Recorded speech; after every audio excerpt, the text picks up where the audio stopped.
अस्सलाम वालेकुम दोस्तों, आज मैं घर से निकला हूँ अपने ट्रैक्टर पे। ऐसा लग रहा है जैसे कोई फिल्मी हीरो अपनी गाड़ी लेकर निकलता है। फर्क बस इतना है कि मेरी गाड़ी सड़क पे भागेगी नहीं बल्कि जमीन में हल चलाएगी। अब जा रहा हूँ गंदम बोने और दिल में एक ही दुआ है, या अल्लाह आज मेरा ट्रैक्टर बंद ना हो वरना आधा दिन धक्का लगाने में निकल जाएगा। यारों वैसे गाँव वाले भी बड़े मजे के हैं, जब भी ट्रैक्टर निकले तो ऐसे देखते हैं जैसे मैं दुबई जा रहा हूँ। एक चचा जी ने अभी पूछा, पुत्र आज कितने एकड़ फत्ता करने लगे हैं? मैं भी हंस के कह देता, चचा जी 2 एकड़ तो 1 बोतल पानी, बाकी अल्लाह दा सहारा। बीज मेरे साथ पड़े हैं पीछे, ऐसे लग रहा है जैसे कोई VIP सवारी लेकर जा रहा हूँ, बस जमीन में उतारने की देर है। अगर तो आज बीज ठीक बो गया तो अगले साल रोटियां हमारी होंगी, वरना फिर दाल ते प्याज नाल गुजारा चलेगा। ते चलो फिर भाइयों देखते हैं आज गंदम बोई जाती है या फिर असी मिट्टी चाट के वापस आंदे हैं। ते हाँ एक गल याद करो, वीडियो नु पूरा वेखो, आखिर ते हंसी दा वादा है। और हाँ आगे चल के मैंने थोड़ी समझदारों वाली बातें भी की हैं, वो आपको बोर करेंगी लेकिन सुनना जरूर, वो बड़े काम की बातें हैं। दोस्तों आज हमारा मूड था कि आज हम गंदम की बुआई कर लें, क्योंकि अभी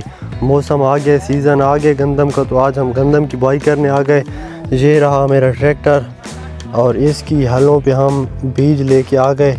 आज हमने थोड़ी सी बुआई करनी थी, बाकी बुआई हम बाद में करेंगे क्योंकि काफ़ी ज़्यादा ज़मीन है, तो एक दिन में बुआई कर पाना मुश्किल है। तो हम वक्फे से ना करके अलग-अलग मतलब कि अलग-अलग ज़मीन को अलग-अलग दिनों में ना इसकी हम बुआई कर देते हैं। तो ये हमारा ट्रैक्टर भी आ चुका है और हम यहाँ पे अब काम शुरू किए हुए है। ये सूबा खान है, ये बीज वगैरह डाल रहे हैं। ये अभी बीज डाल के सारी ज़मीन पे फिर इसके ऊपर हम हल चला देंगे। और एक ये बंदा लगा हुआ है, एक वो बंदा लगा हुआ है और मैं इधर इनकी वीडियो बना रहा हूँ।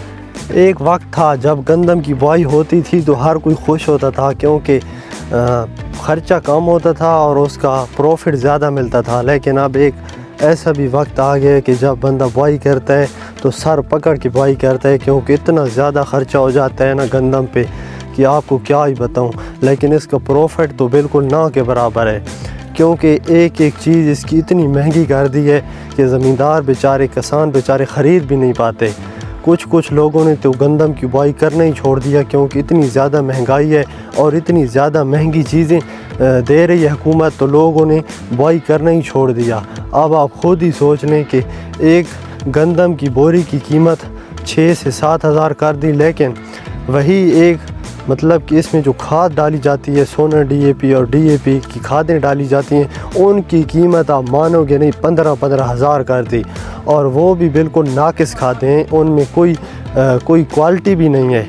बिल्कुल इस तरह जो सीकर नहीं होती, जो मतलब थोड़े छोटे कंकर होते हैं, उन छोटे कंकरों के ऊपर इन्होंने केमिकल लगा दिए और सारा का सारा केमिकल किसानों को दे रहे हैं, लेकिन उनमें ज़रती बराबर भी क्वालिटी नहीं है।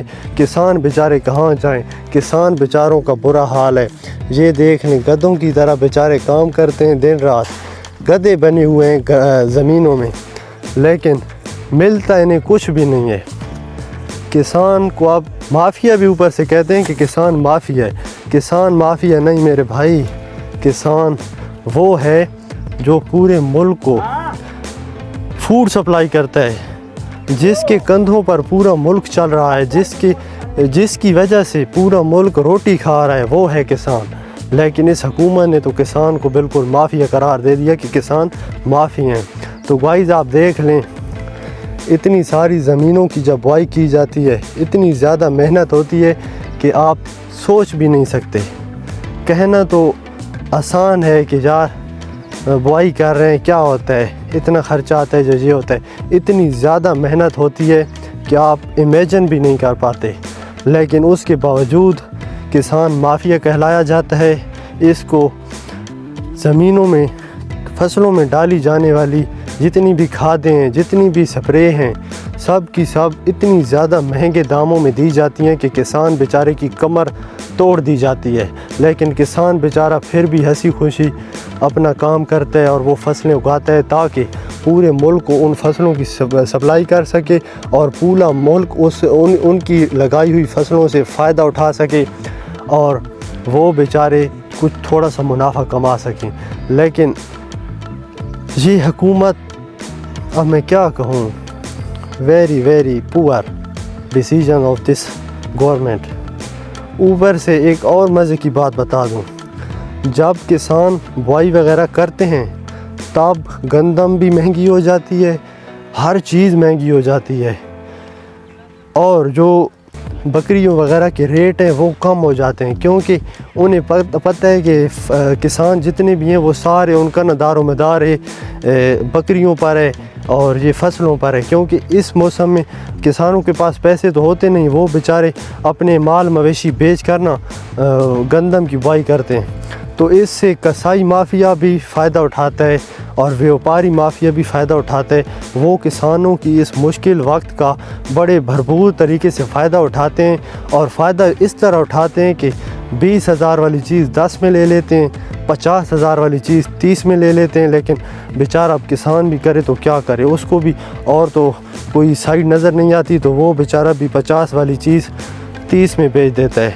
اور جب یہی فصل بیچنے کی باری آتی ہے، جب کسان بیچاروں کا ٹائم آتا ہے کہ وہ یہ گندم بیچیں، تب پھر کیا ہوتا ہے کہ تب اس کا ریٹ یکدم گورنمنٹ کو یاد آ جاتا ہے کہ یہ تو بڑی مہنگی ہو گئی ہے، اس کو تھوڑا سستا کر دو، تب جھٹک سے 10,000 والی گندم کو لے کے آ جاتے ہیں 5,000 پہ 6,000 پہ، لیکن وہی جب انہیں یاد آتا ہے کہ اب ہمارے خریدنے کی باری آ گئی ہے تو تب حکومت سستی کر دیتی ہے، مہنگی کر دیتی ہے۔ جب حکومت خود بیچنے کو آتی ہے تب مہنگی کر دیتی ہے، جب کسان بیچنے پہ آتے ہیں تب سستی کر دیتی ہے۔